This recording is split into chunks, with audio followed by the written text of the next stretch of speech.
الآن مع سوزان دبيني سهرية. وبعد الأغنية الحلوة نتلة بتأمل تكون أعجبتكم أيضا نالت إعجاب دكتورة جهينة خطيب. يسعد لي هالمساء جهينة. أهلا بك. أنا بالصدفة أحب هذه الأغنية جدا يعني. شو السبب اللي بخليكي هالقد تحبيها؟ هي كلمة بالصدفة ولا مرة بتزبط معي؟ أنا بدي أعرف شو السبب. أنا دائما لدي نوستالجيا والحنين للماضي، فهذه دائما لديها إحساس بالشجن والزمن الماضي الجميل، وأداء إلها هذا تحسين بك هالقد بإحساس. فعلا. دكتورة جهينة خطيب ناقدة في اللغة العربية، مهتمة بالأدب العربي عامة وبالأدب الفلسطيني خاصة، ونتحدث اليوم عن بحث جديد الخطاب الصوفي في شعر الشاعر المصري أحمد السويلم. قبل ما نفوت لموضوع البحث دكتورة جهينة، أعطي المستمعين فكرة عن الصوفيين. إحنا عن مين عم نتحدث؟ عن شو عم نتحدث؟ نعم، هذا بحاجة إلى لقاءات ولقاءات. أنا عارفة، بس إحنا على قد ما فينا باختصار. نعم، الصوفيون هم جماعة اختاروا حياة الروح بعيدا عن الزمن المادي. اختاروا الانعتاق من خلال انعتاق الجسد. يعني نحن أسيرون لشهواتنا، والجسد جزء من هذه الشهوات، فهم يخرجون من هذا الجسد في البحث عن الروح، ويؤمنون أنهم من خلال ما يمارسونه مثلا في الرقصات المولوية أنهم هناك يعني يتألقون بروحهم لتلتقي بالنفس الكلية. فهنا يعني جهاد النفس لديهم معيار مهم جدا من أجل أن يلتقوا بالله عز وجل وبصفات إلهية. يؤمنون أن الله منحهم الكشف، يعني أشياء ميزتهم عن غيرهم، وهنا صراعهم هل عليهم أن يكتفوا بهذا النور لأنفسهم أم أن يشاركوه مع الآخرين.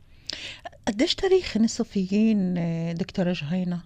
يعني هناك أقاويل كثيرة. هناك من يقول أنه في فترة حتى النبي صلى الله عليه وسلم كانت هناك جماعة يسمونها أهل الصفة، يعني كانوا من الذين يعانون من الفقر الشديد ويجلسون في جماعات ويتأملون وحدهم. وهناك من يقول أنهم ليسوا في هذه الفترة، أنهم في فترة لاحقة. فإذا إحنا مش عم نتحدث عن مجموعة جديدة عم نسمع فيها من سنوات وسنوات، ولكن قليل جدا الأشخاص اللي بحثوا فيها أو اللي حاولوا إنه يفهموا يعرفوا شو أساسهم، شو تاريخهم، شو الأشياء اللي بيآمنوا فيها، ليش الصوفيين بالتحديد، وشو معنى هالاسم مثل ما هلأ حضرتك ذكرتي لي. نعم. طيب هاتي لنتحدث هلأ بالنسبة للبحث الجديد اللي تناول موضوع الخطاب الصوفي في شعر الشاعر المصري. صحيح. أحمد السويلم. قبل ما نتحدث عن البحث يا ريت لو بتعطينا هيك للمستمعين بعض المعلومات عن الشاعر أحمد السويلم. نعم، أحمد السويلم هو شاعر مصري كبير ويعد واحدا من أبرز الشعراء المعاصرين في العالم العربي، وأنا كان لي الحظ بأن التقيت به قبل 10 سنوات عندما كنت في مؤتمر في المجلس الأعلى للثقافة في القاهرة. ومن هناك بدأت صداقتنا، وأيضا بدأ الاهتمام بنقده. يعني كنت أعرفه منذ مدة، يعني قبل أن ألتقي به كشخص، ولكن عندما تعرفت عليه إنسانا وشاعرا أحببته أكثر واهتممت بأدبه. تميز شعره بالعمق الروحي والتأمل الفلسفي، فلهذا أنا وجدت في هذا البحث أهمية من خلال عدة محاور. يعني مثلا أنا كنت دائما أتساءل وطرحت هذه الأسئلة، إنه لماذا يلجأ الشاعر في عصرنا الحديث إلى التراث الصوفي؟ يعني ما هو الدافع؟ هل مثلا وجد فيه ملاذا للحديث من خلال الصوفية عن عصرهم؟ ما هو وجه الشبه بين صراع المتصوفة وصراع شعراء العصر الحديث؟ كيف يتم توظيف المصطلحات الصوفية في شعر أحمد السويلم؟ كل هذه الأمور حاولت أن أطرحها من خلال أنه لجوء الشعراء، وأحمد السويلم هو واحد من شعراء كثر لجأوا إلى الصوفية في شعرهم، ليس للحديث عن الصوفية وإنما ليتحدثوا عن مشاكل عصرهم. فكان السؤال الجوهري إنه لماذا تحديدا اختاروا الصوفية، يعني إنه في حديثهم. نعم، أنت سألت هذا السؤال بعد ما اطلعتي على شعر أحمد السويلم. للي ما بعرفوا شو اللي بيميز شعر أحمد السويلم، فيك تعطيهم فكرة بماذا تميز، بأي أسلوب، عن ماذا كتب، كل الموضوع هذا لحتى نعرف مين هو هذا الإنسان؟ نعم، أولا من ناحية خصائص شعره، هو لم يتخصص فقط في الصوفية، ولكن لديه خصائص صوفية بارزة. يعني مثلا استخدم رموزا صوفية كثيرة كالتأمل في الذات والعالم، السعي للوصول إلى الحقيقة الإلهية. أيضا لغته وأسلوبه يعني استخدمها للتعبير عن أفكاره الصوفية، كاستخدام مثلا الصور البيانية، الاستعارات الموحية. واتضحت أيضا تأثيراته الصوفية، وأنا كنت في أكثر من لقاء معه وفي مساقي الصوفية مع طلابي، فقال أنه تربى في بيئة صوفية، يعني والده كان شيخ في حلقة الذكر الصوفية. فلهذا هو تأثر وإن صح التعبير يعني رضع هذا الأمر يعني من بيئته. يعني فاستخدم مثلا يعبر عن أفكاره الصوفية من خلال يعني تأثره بالحلاج ابن عربي، وكيفية تجسيد أفكار هؤلاء المتصوفة في قصائده. يعني وظف مفردات كثيرة يعني روحانية وصوفية أيضا في شعره. نعم. بالنسبة للبحث اللي حضرتك أجرتيه، أهم النقاط اللي جاءت فيه؟ نعم، الأسئلة المطروحة هي التي حاولت أن أجيب عليها، بمعنى أنه تحولات كثيرة طرأت على القصيدة الحديثة، وفي ضوء منطق هذه التحولات ظهر توظيف التصوف يعني بكل تجلياته. سواء عندما أقول هذا أقصد من ناحية المفاهيم أو التناصات اللغوية أو الشخوص الحديثة. واكتشفت هنا أنه يجوز أن نقول إنها أن ألجأ إلى الصوفية، أنا بهذا دفعت دماء الحيوية مرة أخرى إلى جسد القصيدة. ماذا أقصد؟ القصيدة في عصرنا الحديث أصبحت جافة، بمعنى منطق العصر الحديث سيطر عليها. نحن نعيش في زمن مادي، في زمن تسيطر فيه العلاقات قائمة على المنفعة كما تعرفين، والانتهاب، استغلال كبرى لأمم صغرى، وحروب، وكل هذه الصراعات التي نعيشها.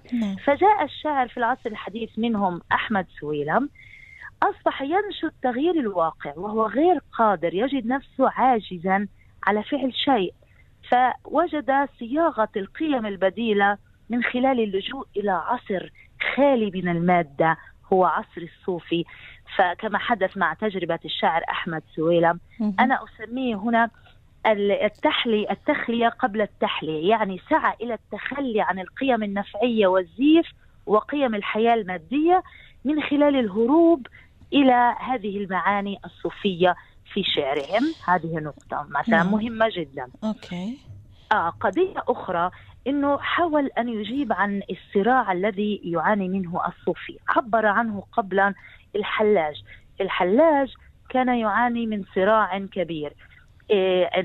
الحلاج الصوفي طبعا المعروف كان يعاني إنه هل على الصوفي الله منحه هذه الهبة أو هذه الميزة لأنه منح له الكشف والنور، هل عليه أن يجلس في برجه العاجي أم عليه أن يشارك الناس؟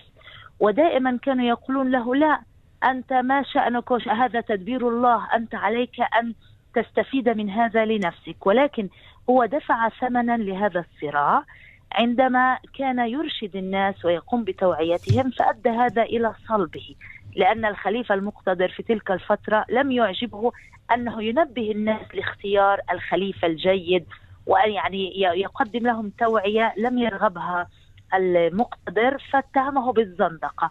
لأن كلام الصوفية مهم أن نعرف أنه يحمل الوجهين، يعني يقول كلاما ولكن يقصد الكلام المجازي، فاستغل المقتدر هذا وقتله باتهامه بأنه زنديق. الآن كيف نرى هذا لدى أحمد سويلم؟ الشعراء في العصر الحديث يعانون من صراع، هل عليهم أن يكتبوا القصيدة فقط للمتعة ولا أن يحاولوا أن يحلوا مشاكل عصرهم؟